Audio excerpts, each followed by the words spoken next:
tungkol po sa CKD from hypertension. CKD ho, para sa mga bagong listener, chronic kidney disease. Ito ho yung matataas ang creatinine at dinadialysis. Dati ho, maraming nasi CKD due to uncontrolled diabetes. But right now, umahabol ho ang hypertension. And if you will notice, itong mga high blood na taong to, naka-maintenance naman ho ng pang-high blood. Ang question bakit nauuwi pa rin sa pagkasira ng kidney? So, ang dami-dami ho sa clinic, mga bata pa, 30 plus lang ho, CKD na, dinadialysis na 3 times a week. And dumadami ho ang numero nila. We need a wake-up call for this. Awawa naman ho pag nauuwi na sa CKD ang mabata pa. Karamihan ho kasi ng mga pasyente ay naka-maintenance ng ARBs. Ano ho ba itong ARBs? Ito ho yung mga sartan. Losartan, irbesartan, telmisartan, lahat na ho ng sartan. We call that ARBs. Ang meaning ho ng ARBs, angiotensin 2 receptor blocker. Kasi yan pong ibig sabihin. Ano ho ba yung angiotensin 2? Ito ho ay isang malakas na hormone na nagpapasikip sa mga ugat, nagpapataas ng BP, pinapataas ang aldosterone, which is sodium plus water retention, and pinapataas ang pressure sa loob ng glomerulus ng kidney. O syempre kung laging mataas ang BP, direct kidney damage. Ang ARBs po kasi ay napakahina when it comes to BP control. So kadalasan ho, mga pasyenteng nare-receive namin, naka-losartan or other ARBs, but still the BP is high, 150 and above. So ano ho ang saysay ng pagme-maintenance ninyo kung mataas pa rin o hindi pa rin kontrolado ang inyong blood pressure? And some patients do not know that their BP is still high. Yung mga pasyente yung hindi naman nagmo-monitor, basta binigyan ng doktor ng maintenance, tuloy-tuloy na lang pong iniinom. They think na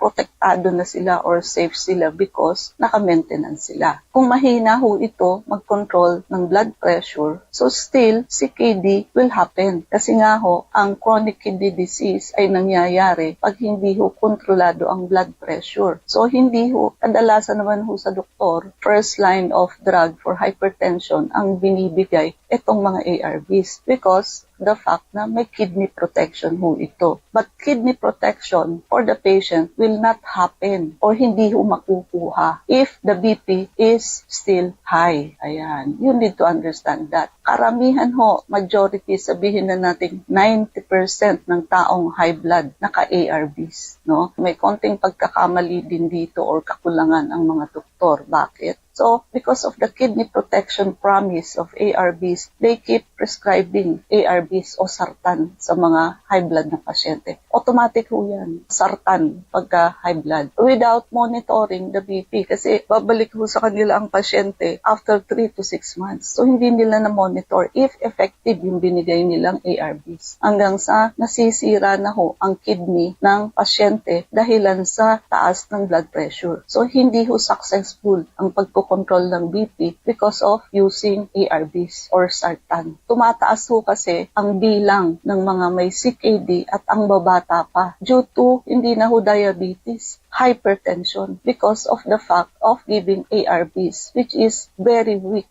in controlling blood pressure. Kaya mas marami ho, napakarami ngayon ang dinadialysis. And to think na ang dialysis ho, hindi basta may dialysis buhay kayo. Hindi po. Pag hindi na-control yung root cause ng CKD, which is halimbawa, ang root cause high blood, tuloy-tuloy ho sa deterioration o pagsira ang inyong kidney. So, kahit anong sa ospital ho, wala tayong aasahan kung hindi dialysis lamang. Sa clinic ho, may mga protocol tayo na nakaka-improve ng kidney and at the same time, kami ho lagi namin kinokontrol kung or ina-address ang root cause kung bakit na CKD ang pasyente. If it is sugar, if it is BP, we need to know para ma-stop ho yun, para mag-stop din ho ang deterioration ng kidney. Why? Kung nagda-dialysis lang ho, dialysis kayo ng dialysis sa buong buhay nyo. Kala nyo ligtas kayo. Hindi po. Because time will come na total shutdown na po. Ibig sabihin, 100% of your kidney is already damaged. Then, dialysis will not take effect anymore if that is the case. Mauuwi na ho kayo sa kidney transplant. And it is not easy to have a kidney transplant. Number 1, mahirap pong maghanap ng donor. Number 2, marami ho ang nakapila na naghihintay for kidney transplant. And of course, the budget, mahal din po. And another, kung nandoon na ho kayo sa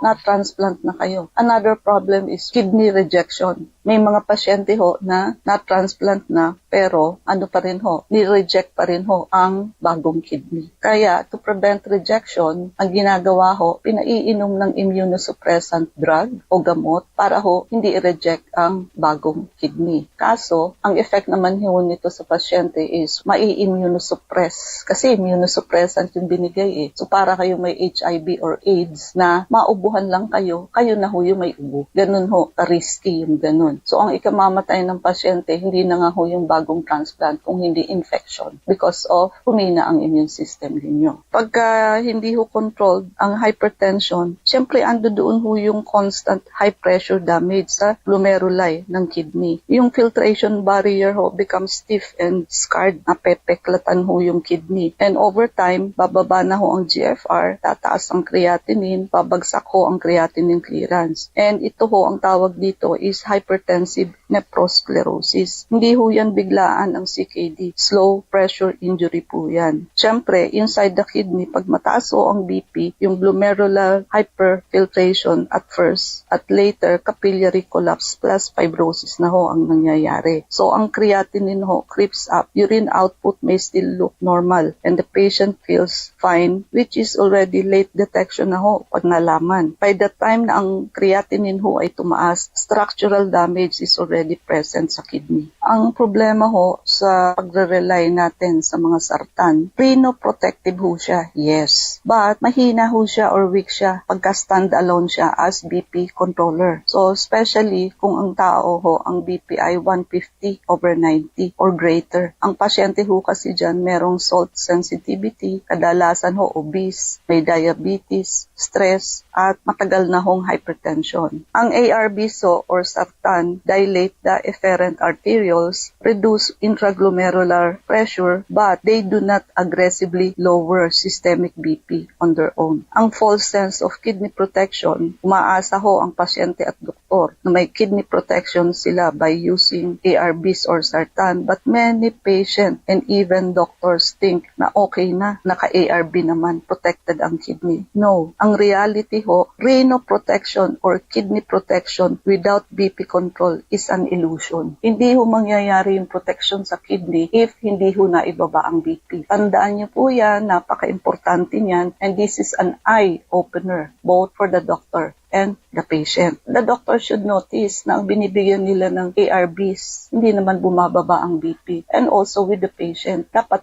ma-discover ninyo na nakasartan nga kayo, but still, how come your BP is still high? Wake up call for everybody. Ang kidney only benefits if BP is truly controlled. So mawawalan ho ng saysay ang kidney protection kung hindi naman ho kontrolado ang BP. So kailangan ho pumasok man lang sa less than 130/80 ang pasyente. And ideally, mas maganda kung less than 125 ang pasyente because the normal blood pressure right now is 110/70. Actually ho, ang 120/80 is already mild hypertension na rin ho ang 120 hanggang 130. But pwede na po yan. Yung mga nakasartan ho right now, check your maintenance. I-check nyo ho ang BP ninyo. I presume mataas ho ang BP ninyo pag nakasartan lang kayo. Mabuti-buti ho pagka pinapartner sa amlodipine. But still, medyo hindi rin ho ganun kalakas ang amlodipine. But it is a lot better than losartan alone. Bakit ho nagpa-progress ng CKD despite the medication? Ang common reason is ang ARBs ho or sartan dose is too low. Minsan ho 50 pa, no? 50 and 100 lang po yan. Minsan ho binibigay 50 pa yung bababang dose. Eh di walang effect ho. And no combination therapy. ang ginawa. High salt intake ang pasyente, malapot to ang dugo, may endothelial dysfunction, chronic inflammation, and oxidative stress. Ang conclusion ho natin dyan is, ang CKD does not come from ARB failure, but indirectly, it comes from uncontrolled hypertension that ARBs or Santan alone cannot fully control. Tandaan niyo po yan, napaka-importante ho niyan. 80 to 90% ng pasyente nakasartan. Gawa na rin po ng yan ng reseta ng doktor, and the doctor is prescribing that because they think of the renal protection or kidney protection. Because the doctor do not realize that ARBs are very weak in controlling blood pressure. Common ARBs, losartan, valsartan, telbisartan, irbesartan, olmesartan. And ARBs is kidney protective, not kidney healing. It slows damage, napapabagal ho ang damage, but only if BP is truly controlled. Wala hong mangyayaring kidney protection if hindi ho naibaba ang BP ninyo. So, baliwala ang kidney protection. Tatamaan ho kayo sa pinag-uusapan natin ito. Ang kidney ho, hindi sumisigaw. Walang reklamo yan. Hindi masakit, hindi ka babala. Bibigyan ng babala. Ang maririnig mo lang, mataas na po ang creatinine ninyo or tumataas na ang creatinine ninyo. At ang masakit pa ho dyan, matagal na po yan, ngayon lang natin nakita. So, ang ARB, nagpo-protect lamang pero hindi niya kayang labanan ang araw-araw na pressure, lapot ng dugo at baradong microcirculation. Kaya habang iniinom mo ang gamot, patuloy ho pa rin naiipit ang kidney, patuloy pa rin hong nasisira ang maliliit na ugat at unti-unting papunta sa CKD ang pasyente. So it is silent, progressive, ang masakit ho doon, irreversible. But may pag-asa pa ho. When you come to the clinic, habang hindi pa ho total shutdown ng kidney nyo, may protocol ho tayong gagawin. But of course, you need to come. Sa atin home clinic, we support yung buong sistema. Yung BP control, blood flow, vascular relaxation, and inflammation control. And dyan ho makatutulong ng malaki, isa na ho ang ating Dr. Irene Lim's Herbal Coffee, kasabay ang inyong maintenance. Alam niyo ba na itong Dr. Irene Lim's Herbal Coffee, nakakawala ho ng proteinuria sa ihi. At yung mga ang ihi ay maraming bula-bula. Lumilinaw ho ang ihi. Hindi ho mangyayari yon kung hindi maganda sa kidney ang ating Dr. Irene Lim's Herbal Coffee. Hindi ho ito panglunas sa CKD, but ito ay pang-iwas sa tuloy-tuloy na pagkasira. At kung matagal ka ng hypertensive, naka-ARB ka pero pataas pa rin ang creatinine mo, huwag mo nang hintayin na ang dialysis ang magpaliwanag sa iyo at pumunta ka sa amin habang may magagawa pa. And habang nakikinig kayo nito, baka masasabi nyo sa sarili nyo na parang ako yan na. Kaya nga ho, this is a wake-up call. Ang Dr. Irene Lim's Herbal Coffee ay tumutulong ho sa blood flow at microcirculation. Mas magiging maayos ho ang daloy ng dugo, mas kaunti ang pressure at stress sa kidney, mas kaunting damage sa glomeruli. At tumutulong din ho ito sa vascular relaxation. Kapag mas relax ho ang inyong ugat, mas stable ang BP ninyo. Hindi na ho puro pick and crash, mas kidney safe ho ang pressure. At tumutulong magbawas ng oxidative stress ang ating kape at inflammation na hindi ho yan naaabot pagkasartan ng ginagamit ninyo. Pero direct ang sumisira sa kidney vessel. Araw-araw na habit, hindi lang reseta. At ang kidney damage ay daily process. Kaya ang suporta ho, dapat daily din ang pag-inom ninyo ng kape. Hanggat maaari ho, 1 hanggang 3 cup a day. So, ang Dr. Irene Lim's Herbal Coffee supports circulation, vascular health, and metabolic balance so the kidney is no longer under silent attack. Huwag niyo hong hintayin ang dialysis at huwag din hong hintayin ang very late diagnosis. Support your kidney before creatinine rises.